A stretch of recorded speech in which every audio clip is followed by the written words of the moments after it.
السلام عليكم ورحمة الله وبركاته. ازيكم عاملين ايه؟ يا رب كلكم تبقوا بخير. آه م- الفيديو اللي فات اتكلمنا عن المراكز، المركز اللي انت المفروض ان انت واثق فيه او عايز تزرع فيه وكده. النهاردة هنتكلم وهنرد على كل الاسئلة اللي اتسألت بخصوص في ناس يعني بتسأل ان التدخين مضر بعد عملية زراعة الشعر. هو كان نفسي اقولك ان هو مضر، بس هو تقريبا مش مضر يعني. بس اول 3 شهور يعني انت بتعمل العملية، بعديها بتبطل 3 شهور تدخين يعني للمدخنين، وده بيبقى حاجة صعبة شوية، بس هو لازم لان هو بيبقى مضر جدا، لان الخصلة بتاعت الشعر اللي جوه دماغك ما بتبقاش لسه سبتت، فعشان كده بيبقى ايه، مضر شوية اول 3 شهور يعني. بعد كده انا كان نفسي اقولك والله ان هو مضر على طول، بس مش عارف اكدب، مع ان ده يبقى كدب حلو جدا، لان انتوا عارفين السجاير مضرة بكل حاجة يعني. بس في الحقيقة هي ملهاش علاقة بالشعر بعد ال3 شهور دول. بس انت طبعا اي حد بيبطل 3 شهور كأنه بطل خلاص بقى، مش هيعرف ان هو يرجع لها تاني يعني، ده المفروض يعني. طبعا انا لسه حالق دلوقتي زي ما قلت لحضراتكم، بعمل القصة اللي انا عايزها، كل حاجة انا عايزها بعملها في شعر، لان هو بيبقى شعر طبيعي يعني، مش شعر مش مصطنع يعني. شعري والله يا جدعان، بصوا اهو شعري اهو شعري، شعر طبيعي جدا، بتتعامل معاه بمنتهى الطبيعة. طبعا واخدين المنطقة المنحة زي الفل، الحمد لله رب العالمين. آه طيب، التكلفة كام والكلام ده هتكلم فيه في الحلقة اللي جاية ان شاء الله. طيب، عايز اقول لكم بعد ما قلت لكم ان التدخين مضر، في حاجات تانية. التدخين مش مضر في اول 3 شهور، مضر بعد كده مش بيبقى مضر للمدخنين يعني. انا عارف برضو المدخنين بيهمهم الموضوع ده، لان صعب الاقلاع عن التدخين، ده مش حاجة سهلة، بس انت لو عندك عزيمة هتقلع عنه يعني ان شاء الله، ربنا يرزقكم وتبطلوا يعني المدخنين يعني. تمام. بالنسبة لأنواع المراكز اللي احنا اتكلمنا فيها وبنكمل دلوقتي أنواع المراكز. بص، هو أنا عامة أنا شخصيا ما بحبش أي مركز بيبقى فيه تيم مصري. آه يعني مش مرجح أوي التيم المصري، بخليه بس آخر حاجة. تمام. انما التيم التركي انا مرجحه جدا. نصيحتي ان لو في تيم مثلا مصري واخد كورسات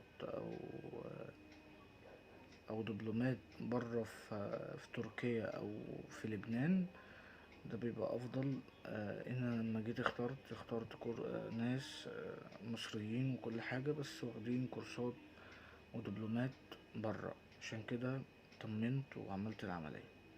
تمام. طبعا انا عارف ان معظم الناس في الاول بتخاف من الخطوة دي. بس انا بقول لهم لا، طالما في تيم كويس وتيم محترم وانت واثق في المكان اللي انت بتعمل فيه الزراعة، خلاص اتكل على الله واعملها وما تقلقش من اي حاجة. اديني بقول لك، هو ما تقلقش من اي حاجة. طبعا بيبقى اول 3 شهور الواحد نفسيته شوية مش تمام، او اول 4 شهور نفسيته مش بتبقى تمام يعني.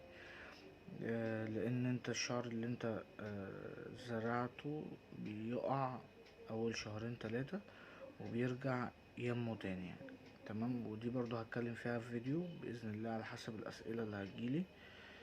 بالنسبة لسعر العملية، طبعا هو فرنج من 10 تلاف لغاية 25 و28 ألف جنيه، على حسب انت هتستخدم كام جرافت. على حسب، هو مش بيقولك سعر العملية كده 25 أو 15، لا هو بيقولك انت هتستخدم كام جرافت وهيكلفه كام يعني، من 10 تلاف لحد 28 ألف جنيه. انا بالنسبة لي ما كنتش انا بالنسبة لي الجرافتات كانت 3200 جرافت استخدمتهم.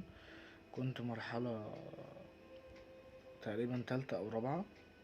كنت مرحلة تالتة او رابعة تقريبا، انا مش فاكر، ده طبعا من سنة و8 شهور او سنة يعني سنة و4 شهور، لا مش سنة و8 شهور، سنة و4 شهور تقريبا، او في رينج سنة ونص يعني. وانا بالنسبة لي النتيجة مرضية بالنسبة لي جدا، وكل واحد بيفرق عن التاني، كل خصلة شعر بتفرق عن التاني. تمام. بس انا عايز اطمنكم، طالما بيبقى في تيم مصري بيبقى واخد كورسات ودبلومات في تركيا او في لبنان، لا اطمنوا، خدوا التجربة، تجربة لذيذة جدا. تجربة بترجع ثقتك في نفسك، ترجع لك ثقتك في نفسك تاني. انا بعتبر الشعر ده حاجة مهمة جدا.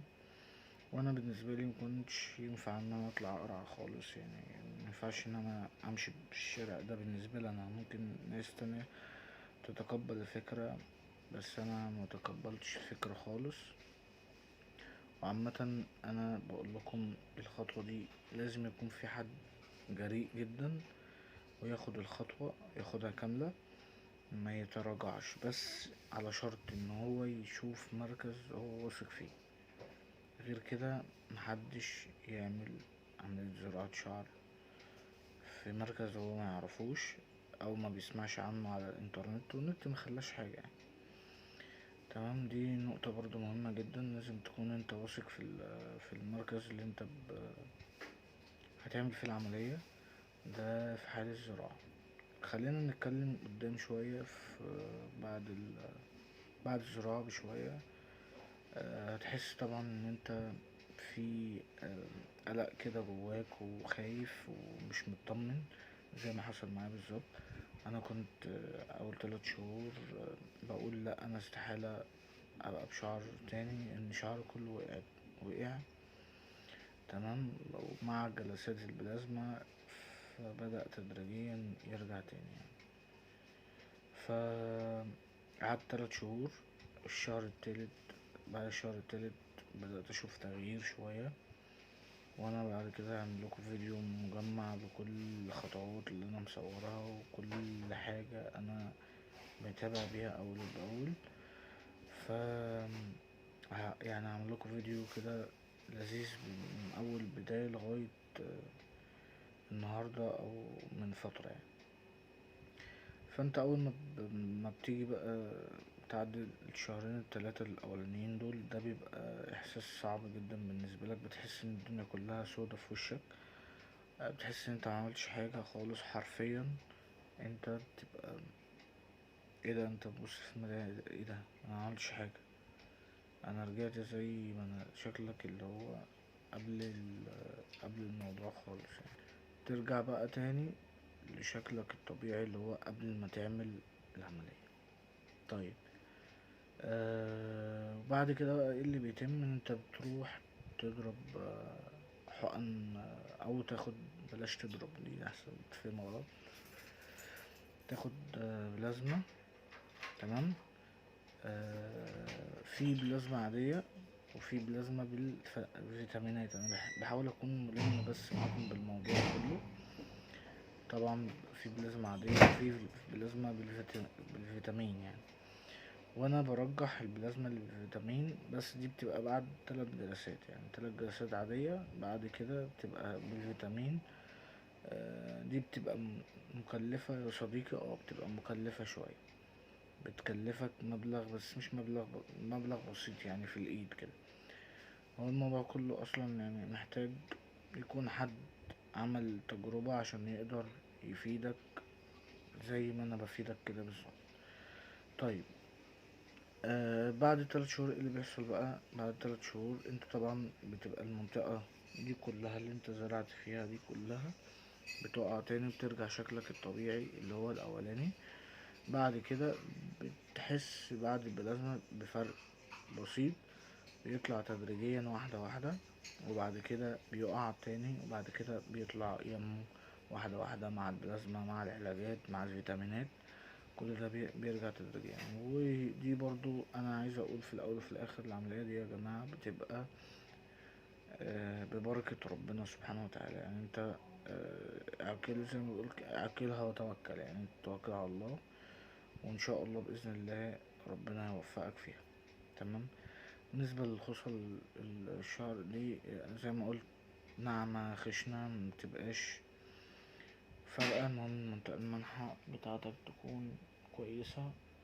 ولو تيم شاطر مش هيبين لك حاجة خالص، يعني اهو برضه عايز اوريكم مش هيبين لك اي حاجة لو تيم شاطر اللي اشتغل معاك يعني.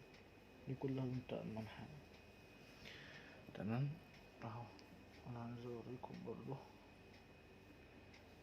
يعني لو تيم شاطر مش هيبين لك اي حاجة خالص، انما لو تيم بقى على قده او تيم مثلا مش شاطر بتتعب وكل حاجة بتبان فيك يعني. طبعا انا هستنى اسئلتكم والفيديو الجاي باذن الله على حسب الاسئله اللي هتجيلي. هشوف انتوا اكتر حاجه بتسالوا فيها ايه. انا حبيت ارد على الموضوع النهارده عشان في ناس كانت عامله العمليه وكده او هتعمل العمليه فبيسالوا على التدخين. هو مضر اول 3 شهور، بعد كده خلاص ملوش علاقه خالص. بس انت لو بطلتها 3 شهور يا نجم خلاص يعني انت كده يعتبر بطلتي على طول يعني. فربنا يوفقكم في كل واحد مقبل. اي حد عنده سؤال يا جماعه انا كاتب الرقم بتاعي على ممكن يسالني على التعليقات او يسالني على الواتساب. بس امان عليك بالله عليك ان اي حد يشوف الفيديو وعجبه او استفاد يعمل لي سبسكرايب، يفعل الجرس ويعمل لي اشتراك عشان خاطر ارد على كل الاسئله وتحمسوني كده. واهو ربنا يوفق الجميع ان شاء الله باذن الله. وانا لسه حالي اهو زي الفل الحمد لله، هذا من فضل ربي يعني.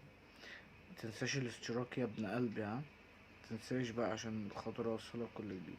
وعايز اقول حاجه في نهايه الفيديو، الصلاه الوراثي او الصلاه العادي او الثعلبه متبقاش حاجه حلوه. ثقتك في نفسك وانت بتبص في المرايه بتبقى احسن بكتير. اكيد طبعا كل الناس اللي عندها صلع وراثي فهماني دلوقتي. عايز اقولك تصبح على خير وربنا يوفقكم كلكم، وان شاء الله باذن الله هستنى الاسئله وهجاوب عليها باذن الله. السلام عليكم.